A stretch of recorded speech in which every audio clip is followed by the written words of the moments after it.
The invisible bullet. Right now, something might be flying through space toward Earth, something you can't see, something smaller than an atom, and it could punch straight through our planet. Scientists call them primordial black holes. They didn't form from dying stars. They formed at the beginning of everything, seconds after the Big Bang, when the universe was so packed with energy that space itself collapsed into tiny knots. Some of those knots became black holes, not the massive ones you see in movies. These are microscopic, smaller than a single atom, but heavier than a mountain. All that mass crushed into a point so tiny you'd need an electron microscope to find it, and they're moving fast. A typical one travels at 1,000,000 kilometers per hour. If it hit Earth, it wouldn't stop. Our planet is nothing to it. It would slice through the crust, punch through the mantle, blast out the other side, all in less than a minute. The energy released would match a kilometer-wide asteroid slamming into the ground. But here's what makes scientists lose sleep. One might have already done it. We have no way to detect a black hole that small. No crater, no trail, just a line of heat and destruction so narrow we could miss it entirely. It could pass through your body and you wouldn't survive, and no one would ever find the cause. Some researchers now believe a strange particle that hit Earth in 2023 came from an exploding primordial black hole nearby.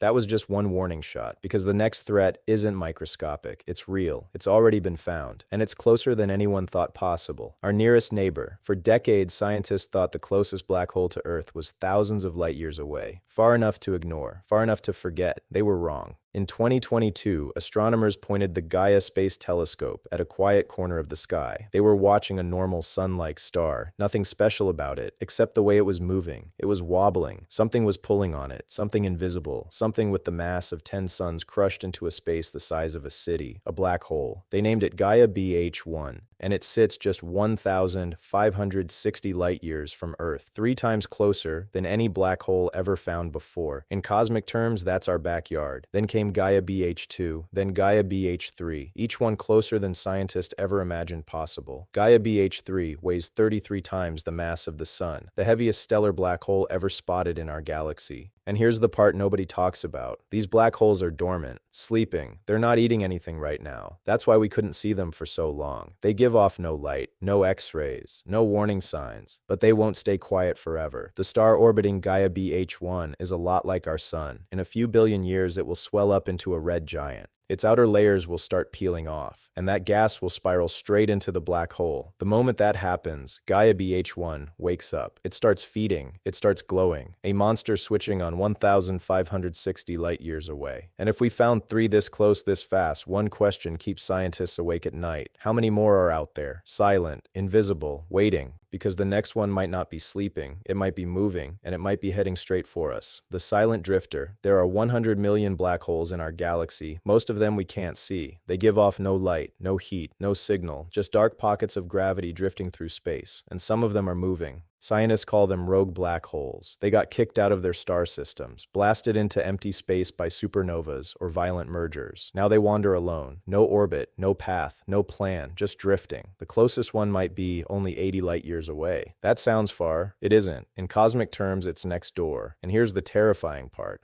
A rogue black hole doesn't need to hit Earth to kill us. It doesn't even need to get close. Just passing through the outer solar system would be enough. Its gravity would grab everything, Jupiter's orbit would shift, Saturn would tilt, the delicate balance holding our planets in place for 4 billion years would break in a single flyby, and Earth would get flung. One gravitational kick, and our planet leaves the sun behind, spinning out into deep space. The oceans freeze first, then the atmosphere, then everything else. Life doesn't end in fire, it ends in silence, and we wouldn't see it coming. That's what makes rogue black holes different from every other threat in the universe. Asteroids reflect light, comets glow, even distant stars whisper across the darkness. A rogue black hole says nothing, it just moves. By the time we notice the outer planets acting strange, it would already be too late. But there's one warning sign, just one, something that would appear in our sky hundreds of years before the black hole ever reached us, and it would come from a place nobody thinks about, the Comet Storm. At the edge of our solar system, there's a place nobody talks about, the Oort cloud, a massive shell of frozen objects wrapped around the sun, billions of comets, trillions maybe, just sitting there, silent, locked in place by weak gravity for 4 billion years. Now imagine something disturbing them. A rogue black hole doesn't need to reach Earth to kill us. It just needs to brush past the Oort cloud, that's all. The moment it does, everything changes. Its gravity would rip through those frozen comets, yank them out of orbit, send them tumbling in every direction. Some fly into deep space,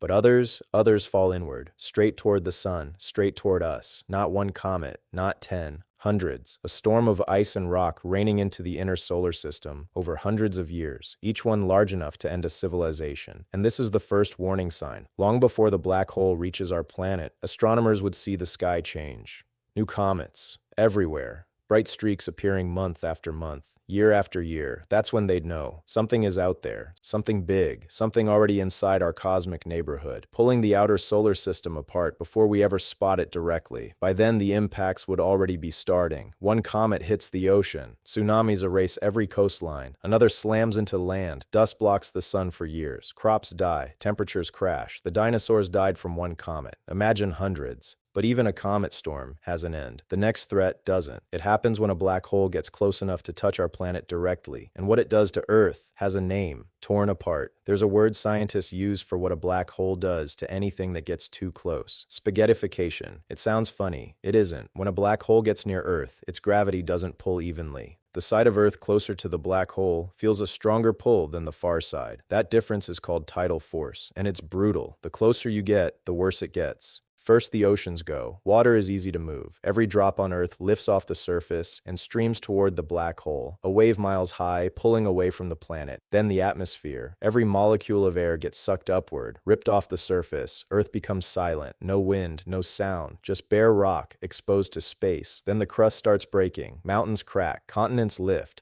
The ground itself begins peeling away in giant sheets, all of it flowing in one direction, toward the black hole. But this is the strange part. Earth doesn't get crushed into a ball. It gets stretched, pulled long and thin like taffy, a planet turning into a stream of debris hundreds of thousands of miles long, every piece of it spiraling toward the event horizon. The mantle leaks out into space. The core cracks open. Everything that made our world becomes a glowing ribbon of hot material, feeding the black hole, making it brighter, making it bigger. From far away, it would look beautiful, a bright ring of dust where a planet used to be. Nothing survives spaghettification, not people, not buildings, not oceans, not memory. But some black hole threats don't come from space at all. Some come from us, from a machine we built ourselves, the man-made black hole. In 2008, people around the world were scared, not of an asteroid, not of a rogue planet.